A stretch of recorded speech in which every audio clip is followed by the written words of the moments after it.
Welcome to Pink Radio with Prestige. This is the place for you, the diva boss entrepreneur who needs quick tips on building your crave-worthy brand. This is your host, Nicole Doss, CEO of the Prestige Society, a membership organization for women entrepreneurs who believe in building powerful networks while slanging in their industries. So I want you to go ahead and grab your favorite cup of coffee and get your favorite tips right here with Prestige. Hey everyone, it's your girl Nicole Doss, and I am so excited to be talking to you girl bosses today. Today we're going to talk a little bit about how to begin to craft your story of why. You're probably thinking, well, why the heck do I need to do that? It's simple.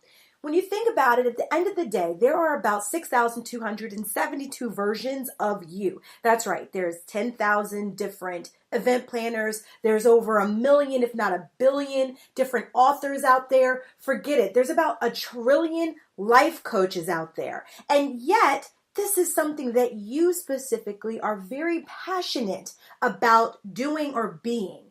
And so to help quiet the noise around you, to help stand out, you have to begin to craft your story of why people need to choose you.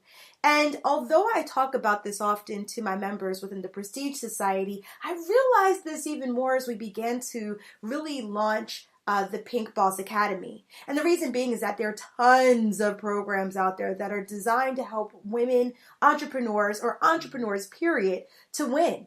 But when it comes down to it, I begin to talk to people and tell them why me, why I am the best choice for them, why my training, my classical education, my master's degree, and my years of experience, not just in being a learning professional, but being a leader as a learning professional is really important, because as someone who was in a leadership position, it wasn't just my focus for my team to create training programs, but it was about training programs that you were able to apply to actual doing the work. So apply to someone's job and then be able to see actual results. And the results part was really important because as a leader of a department that was responsible for creating training solutions, it was important for me to have conversations with directors and with vice presidents to say, hey, this is why we are of value, because we show and we actually get these type of results. So it's very, very different, because most people who create programs are people who are subject matter experts, but they don't even understand the models that are out there that help you in being able to show or gauge the results. And so when I began to craft this story of why work with me, why my program, especially geared for women bosses out there, I realized that that's really where we miss the mark, period, as women entrepreneurs. We don't craft the story or our story of why. We focus on what we do, we take pictures of what we do, but we don't realize that our story of why is what further differentiates us from the rest in our field, the rest of the people that are in our industry.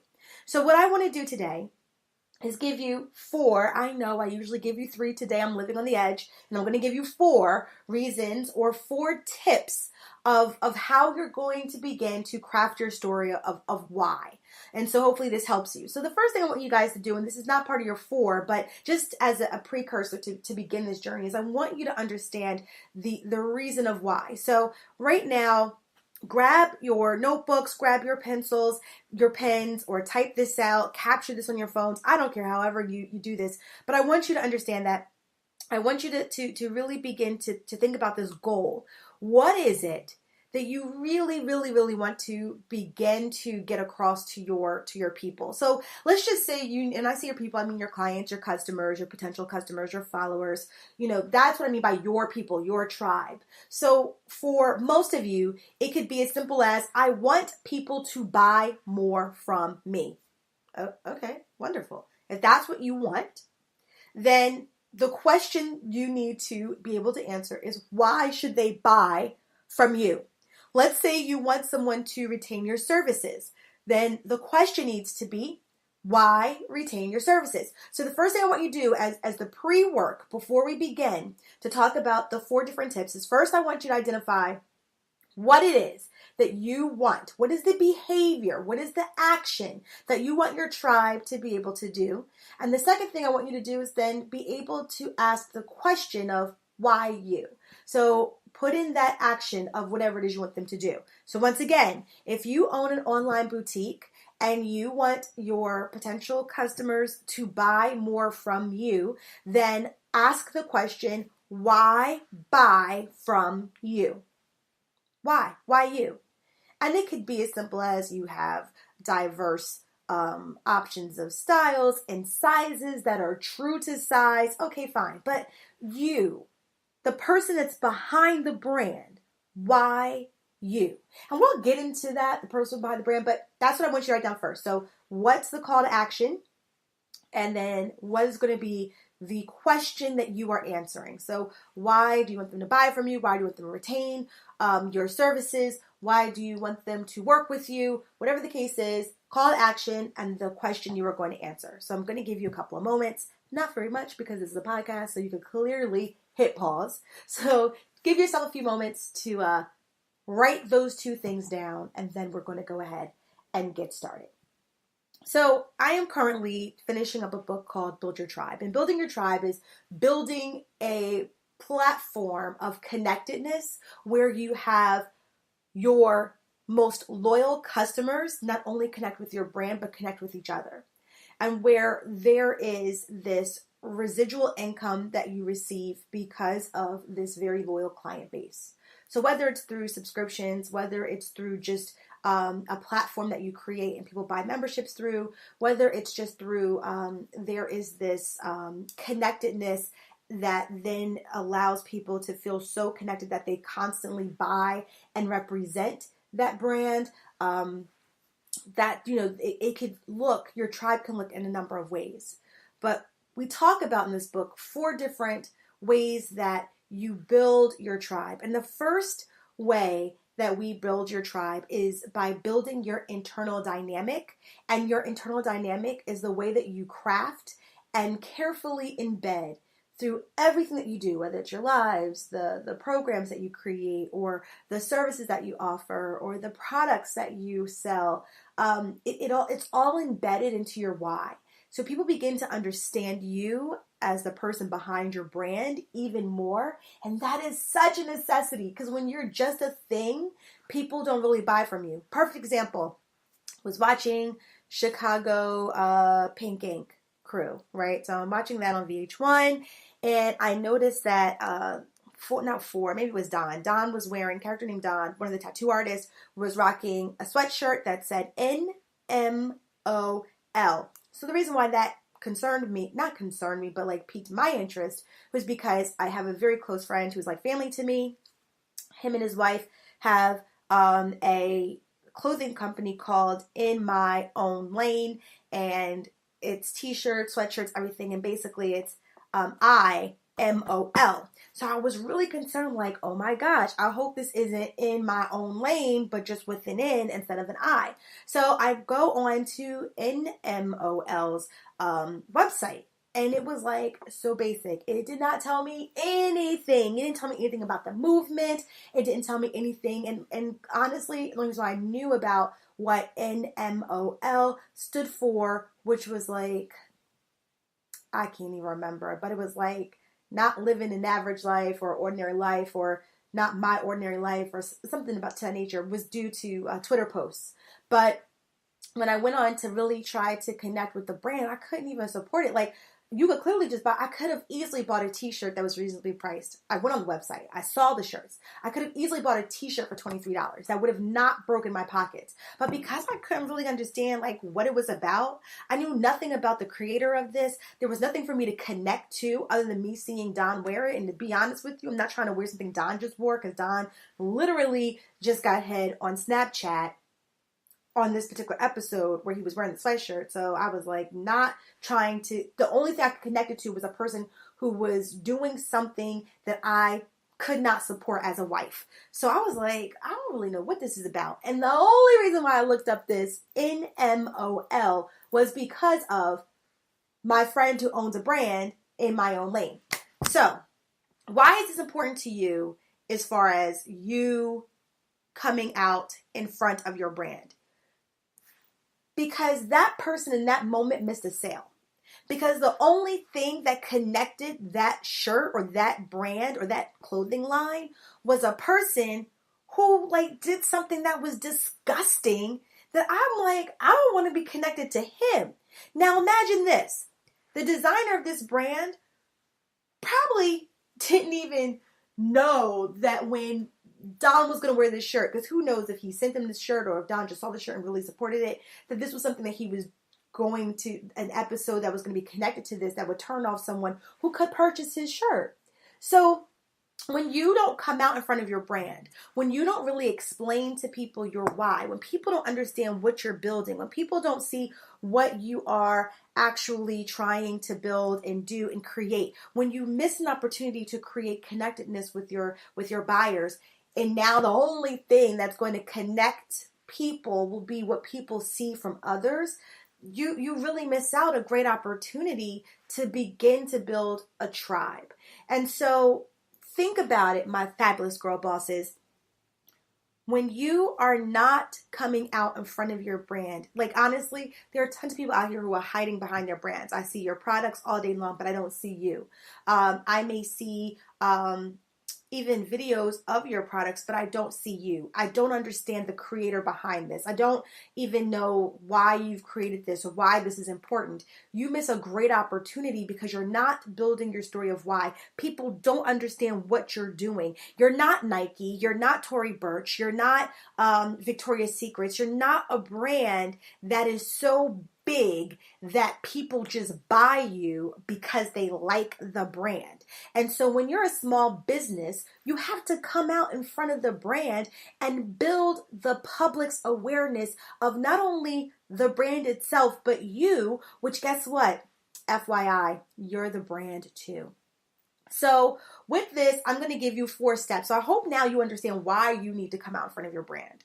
So let's hit number 1. Number 1 is your message. So you got to think about what's your message. And the message shouldn't be so hard. I mean, the message should be tapped into why. Like, why did you start your company?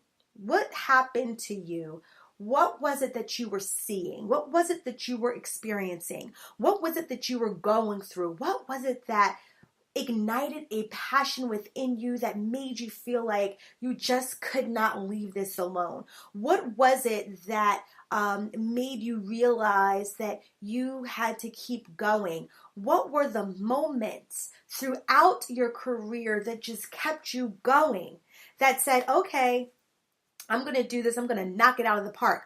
What were those things that happened that made you say this is what you're going to do and why you're going to keep doing it? What's your message? How do you then chop those messages up in a way that allow you to share those messages with your tribe? And let me just be very honest. If you go onto your brand like Instagram, or let's talk about Instagram, and you got 30 people following you, you got a whole other problem, because no matter what message you put out there, your message is not being heard by 30 people. So first things first, whatever your message is, have a business page that is public. Okay? A business page that is public. So people go on my Facebook page all the time and like, oh, I can't share what you put on Facebook because it's private. Yeah, that's because that's private. My personal page is private, but my business page is public. So you can share all day long from my business page, but you can't share all day long from my private page. My Instagram page, I have a private page I like barely even touch anymore, and a business page that I love to pieces, that I'm constantly trying to curate. And it angers me that I feel like I'm always stuck at 9,370 something. Like, can I just get to 10K already? I've been trying to get to 10K. I think I'm going to try to hire a social media manager to help me out some. Because I'm ready to like break 10K already. Hello. So, think about, as you're crafting your message, who's on the other end of receiving that message? And it needs to be numbers. So as you're writing, the piece of what is it, who is it that you're speaking to, and what is the question that you're answering, or what is the action that you want them to be able to do, and then what question are you answering? Ask yourself too, how many people are you reaching as you're creating these messages? So your messaging should really consist, that's number 1, messaging. Your messaging should consist of why you do what you do. If you've no clue why, and let me tell you who I'm telling you right now who really struggles with answering the why, it's event planners. Honestly, I think I've asked like 5 event planners why they do what they do, and a lot of them can't tell me like their purpose and why they do what they do. Trust me, it's in there somewhere. There's something that you love about creating beauty out of scratch, like taking a room that's just plain and turning it into an event that is absolutely glamorous. There is something about doing that that makes you happy. Talk about that. Talk about how you love transforming, this blank slate and into the vision that your clients saw, and the moment that you see their face and how happy they are, what that means to you. Feel free to share that. So the first thing I want you guys to do is what? Yes, I want you to work on your messaging.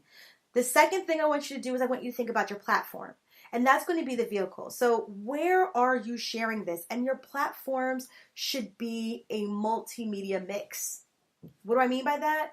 I mean, yes, it can be a static post, a regular Instagram post, or a Facebook post, or a Twitter post. But then it also could be a blog post. It also could be a video on YouTube. It can also be a live on your Instagram story that you share over to your Facebook story. It can be a live on Facebook. It can really show up as a number of things. But here's what I want you to know, that most people who support communications for a business do. What they normally do is they take a look at an actual one message, and they'll say, this can be the message. And then how do we chop it up for multiple platforms? Let me give you an example. Today we're talking about how to tell your story of why. So this is a podcast. Literally, I can write these same 4 steps in a blog post and make it a blog post. And of course, I'm going to give really specific steps for each 4 steps that people can see in a written manner. Okay, great. Boom. So right now we have podcast and blog post where I was able to then put that on there. I can then do, because I always do a Friday reflection on my Instagram and my Facebook lives. So I can do that, where we can talk about these very things. Now here's the deal. Because I know it's live and I need to capture people's attention, I'm not going to be so long and drawn out as I am on my podcast. And maybe there's something that happens through the course of the week that gives me aha moments that I'm able to then add to it. So I'm able to take that same message of your story of why, and right now we put it onto your blog, we put it onto your podcast, we put it into your lives. Now, maybe I want to do a quick video where I can add visuals to it. So I can show step 1 with messaging floating up. So that way people who are on YouTube can then get that. Okay, great. Boom. We're still working with the same message here.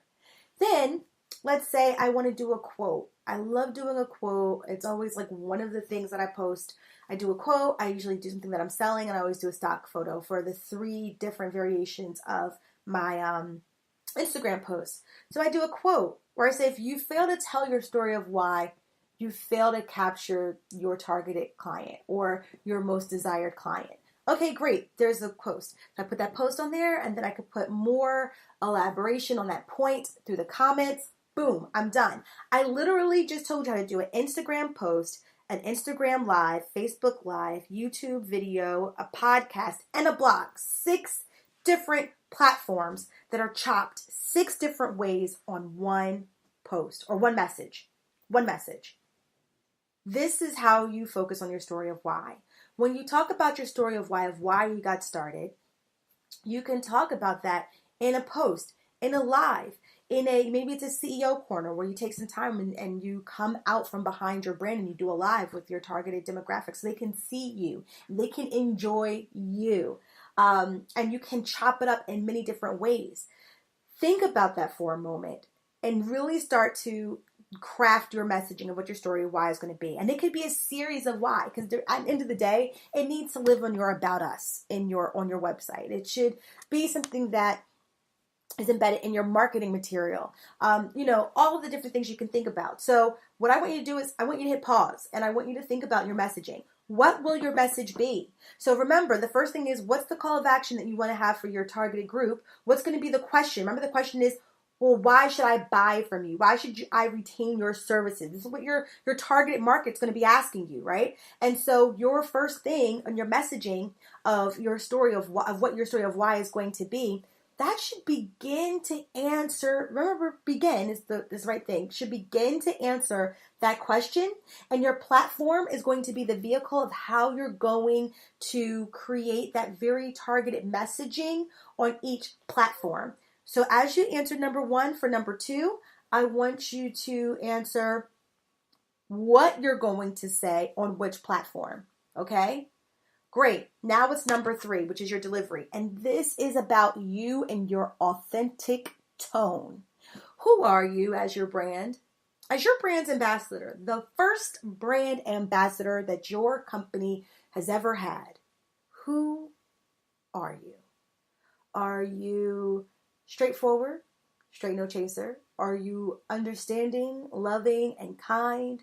Are you an educator that's here to help? Are you a counselor here to heal? Are you a minister here to preach?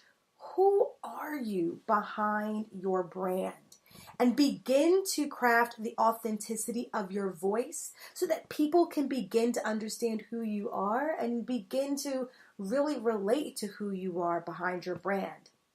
Stay authentic to who you are. If you try to be anything else other than who you are, here's the deal about that. There's only one person that you will end up fooling, and that's only you. And you'll only end up fooling yourself and believing that as you try to show up as someone else, then people are going to be able to see that that's who you are. You are only fooling yourself, because the one thing people can truly sense is authenticity. People can sense when you are not showing up as who you are saying you are. And I don't care how great you think your cover is, your cover will be blown. And the cool thing about you showing up as your authentic self is that you are fearfully and wonderfully made by God Almighty, which means whoever He has made you to be, that is who you are. And you can definitely win and be awesome with all of the wonderful elements of your personality that He has created. When you try to show up as someone that is not who you truly are, it is like trying to force a square peg through a round hole. It just doesn't fit. It doesn't work. It's going to feel awkward for you. It's going to feel over the top for you. And it's going to come off as honestly quite unnerving for your audience, because they're going to be like, what is this? Okay? So think of your delivery. And when you think about your delivery, I want you to pause and answer this question. Who are you? Are you the teacher, the preacher, the healer, the straight no chaser? Who are you? And that's going to depict that third thing, which is your delivery. And the fourth thing is most importantly, and that's your consistency. One of the things you can't ask is why people aren't buying from you if you are not consistently either providing content or products for them as well as call to actions for them. Okay? All right, so now that you have those 4 steps of creating your message, identifying your platforms, that's plural, really thinking about your delivery and who you are, and 4, making sure that you're consistent and use tools. Like when it comes to social media, I know sometimes, guys, it's hard if you're trying to juggle multiple things, but consistency and engagement is so real. I'm going to tell you, if you don't use bots though, like if you're going to use... I hate bots. And let me tell you why I hate bots. Because somewhere along the line, your bot is going to comment on something that is going to be really inappropriate. And the people are going to know that's not really you commenting. And it's going to be a turnoff. And you don't want anything that's going to repel people from your brand. So if you can, please be mindful and really spend that time to go and comment and be engaged. But if you need help in scheduling posts, use auto posts that will help you. So Hootsuite allows you to post things and schedule them out through the week. I used to do it on Sundays, but I like Sundays for my family time and taking care of my home and going to church and really like just focusing on me. So Monday I get up and I really focus on what the week is going to look like. So I use Planoly, and through that it really helps me plan out my day. So plan out my week for social media posts, and that only posts directly to Instagram. But for me, that's cool by me. So really begin to think about what you're doing as far as scheduling out your posts for the week. And you don't have to spend time doing it yourself. You can really spend time using using something else like Hootsuite, Planoly, and there's some others out there as well. So that will help you be consistent in your posting. So once again, work on your messaging. So what is your why? 2, your platform. What vehicles are you going to use to get your message out there? 3, your delivery. What is the delivery as far as your tone and what you're going to be doing to really get your voice out there? Who are you when you start showing up in front of your brand? And then your consistency as far as being mindful of how consistent you are and getting your message out there. All right, guys, I hope this helps you in really crafting your story of why. Start doing it. And I love giveaways. So I'm giving away a Pink Radio with Prestige mug, coffee mug, or tea mug for the Diva Boss out there that can show me, that's right, show me how you are crafting your story of why with the 4 different steps. So go out there, kill it, build your why, and get something free while you're at it. So you can add Women of Prestige, or you can hashtag Pink Radio with Prestige, and we will be all on the search for the person who is going to be doing that. So I'm super excited. Can't wait to see what you guys are able to create with that. So have a wonderful, fabulous day. Bye.